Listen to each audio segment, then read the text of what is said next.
Hi guys, and welcome to the lockdown series. I know you guys have unfortunately gone back into the second lockdown, and it's nice to be able to find ways that we can still continue to improve and develop our Brazilian Jiu Jitsu regardless of not having a partner. So I'm going to show you some different solo drills throughout the coming weeks that you could do to still maintain your practice.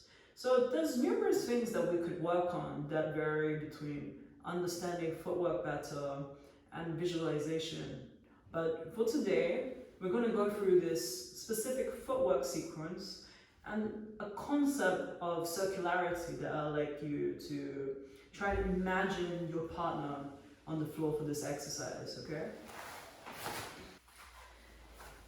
When I'm usually in my standing stance, we have to understand correct body positioning and body posture in general. So usually I will never opt to have my head too far in front of my knee line, okay? One of the most critical things that we can think of in conjunction to these footwork drills, okay? So just please note the angle of my spine in relationship to my legs and how my legs are in a split stance and slightly bent. I'm not in full extension here, okay? So I can easily distribute and transfer the weight shifting from left to right foot. So the first exercise that we're going to look at is involving a cross-step pass. Okay guys? I'm going to visualize my partner's body on the floor. So roughly we can visualize the head, the hips, and the legs. Okay? My aim is to try and get past the hip line to either the left or to the right side. So there are many different ways that we can do this. But specifically for the cross step, this is usually at the diagonals. Okay, so if I face you guys now too, this is usually at a diagonal. So we just want to practice some footwork patterns first that involve the cross step without any reference to my partner yet. Okay, so just a solo exercise. So I have what we call a straight cross step, which I usually regard it as this sort of movement. And the cross step, I know it's a little bit funny, but the cross step is going across my center line. You can maybe call this more of a diagonal step. I still refer to this as a cross step. So notice how I'm shifting my weight to this side. And there's different functions for both of the cross steps. Here I have the cross step to my partner's right hip. And for this side, it's to my partner's left hip. But just a couple of times I want you just to try these cross steps, again without any reference to your partner, just on the floor. So if I have a sideways angle, cross stepping outside, and try and feel the relationship between your torso and your legs once again. So do you want your front leg to be light, or do you want it to be heavy? And understanding what are the weaknesses of certain positions. If I cross step in this manner and have my weight shifted to the back, often this leaves a lot of space that my partner can easily enter a 50-50 sort of positioning. So again, if I face you guys, if I'm cross stepping over here and the weight is more loaded to my rear, my trail leg, this leg is much lighter, it gives my partner a lot of opportunity to try and get into the 50-50 position. If I load my front leg, the nature of loading my front leg, my lead leg, is that there's less opportunity to get into the 50-50, simply also because my rear leg can easily come and close the space.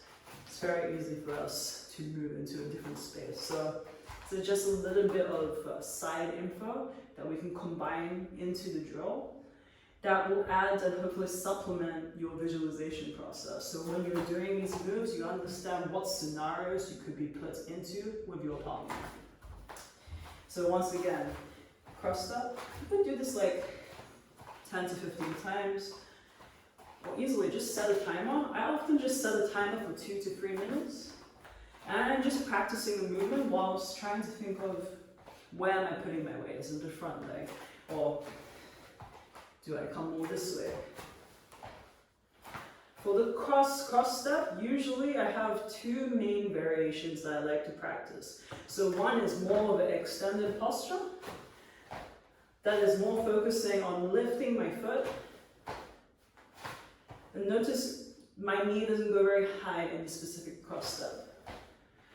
In another type of cross step, I bring my knee more up to my chest, and I'm more in this curved spinal position. So I'm more like in this position. I also bring the level of my body slightly lower, so I'm bending my lead leg as well. Notice how my torso is closer to my lead leg as well, which will really minimize the amount of space that will allow my partner to get into 50-50 or other leg entanglements. And please note when I bring my knee up, that it isn't, my toes are not in the same line as my knee. My knee is externally rotating so that my knees are pointing to the outside space. Because that will allow me to more easily go into a knee on belly position. Or also, when we add in the concept of circularity, that I'm at my partner's right hip, for example, I can imagine a scenario where the partner is coming to hug my leg, okay? They're coming to hug my leg, they're in a side body position, and they're probably going to try and come up either for a single leg or try to create weight shift that brings the weight from my front leg to my back leg, which is quite a threatening position for me. So in this sort of situation, what I would do instead is opt for our top spin movement so that we can get to our partner's backspace, okay? So when we combine this drill for the entire solo drill, make a timer of roughly 2 to 3 minutes. You're just practicing your cross steps, and you can move around the space. You see how you do it. You practice different sides.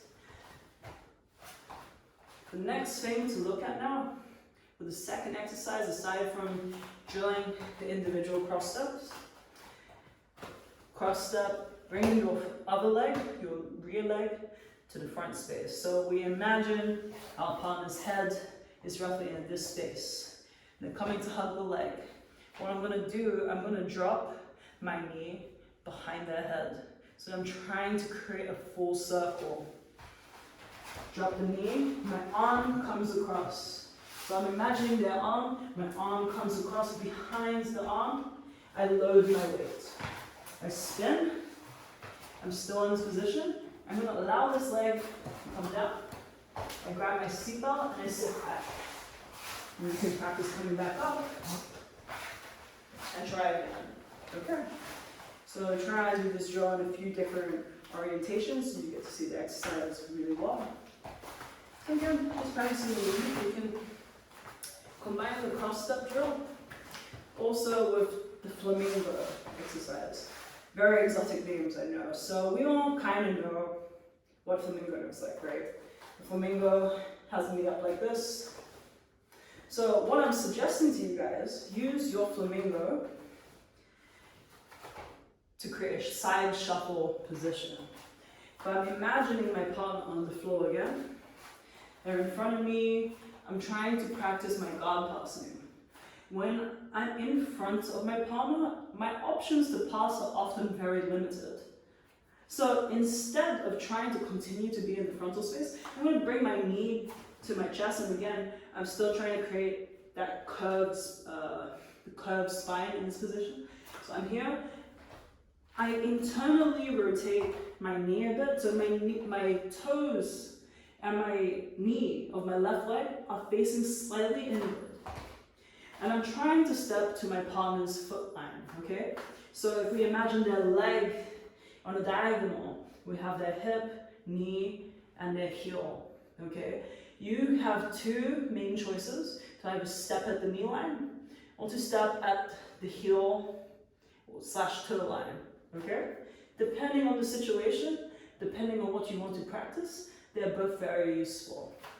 So in this case, I'm going to step to the toe line, but I'm not going to leave my leg behind.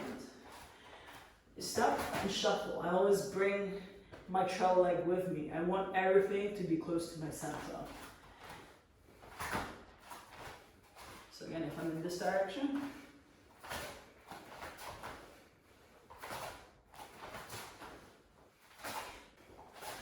So right now in your Flamingo position, I would like you to visualize a C grip with your partner's top leg here, okay? Please try and visualize that you're applying pressure from this part of your hand, okay? We're not trying to apply pressure in this manner, because know how like a lot of the force that I'm trying to exert is coming more from the fingertips and from this part of my hand. Whereas I want to generate the push, the force, all throughout the line of my arm and from here, okay? So I'm pushing, and from here, right now I'm at the toe line. I'm going to change this into a step. So I'm like imagining that my partner's leg is in the space. So as you can see, I'm keeping my toes slightly off the mat to try and imagine that my partner's leg is here. Whereas I don't want to keep it flat, because this is not how it would be if my partner was in the space. So from here, I'm imagining I'm stepping on my partner's lower limb. From here, I'm keeping the push. From here, I'm going to lower my level. So I'm lowering my level to weight transfer into my left hand. As I do that, I change the step to my right foot. So from this position now, it's very easy to create a temporary weight shift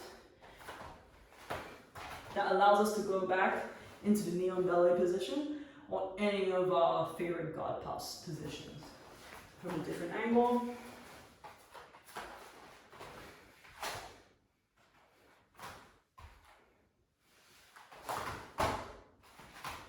So note how there's a temporary weight shift that is just based on me being suspended in the air. So if I try and give you a slightly different angle again.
So note in this specific cross step, that I'm trying my best not to continually cross my legs. There are certain moments where I would opt to transition here. For example, often in the De La Riva posture, you'll see people that are sort of balancing here, and you continually cross over your alignment. It's fine in this situation, but for here, I'll also try and practice doing the cross step and shifting to the outside. Again, keeping most of your weight in your lead leg. You can find different ways to enter different knee cuts.